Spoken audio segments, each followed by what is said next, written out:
महाराष्ट्रासह सोलापुरातील दुचाकी, 3 चाकी, 4 चाकी तसेच सर्व वाहनधारकांसाठी एक महत्त्वाची बातमी आहे। राज्य शासनाने 1 एप्रिल 2019 पूर्वी नोंदणी केलेल्या वाहनांसाठी उच्च सुरक्षा नोंदणी क्रमांक पाटी म्हणजे नंबर प्लेट अर्थात HSRP बसविणे बंधनकारक केले आहे। सुरुवातीला वाहन मालकांना 31 मार्च 2025 पर्यंत मुदत देण्यात आली होती।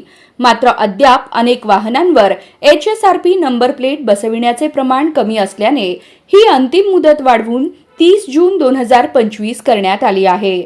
राज्य परिवहन विभागाच्या अधिकाऱ्यांच्या मते वाहन चालकांना सुविधा मिळावी व त्यांना अडचणी टाळता याव्यात म्हणून हा निर्णय घेण्यात आला आहे।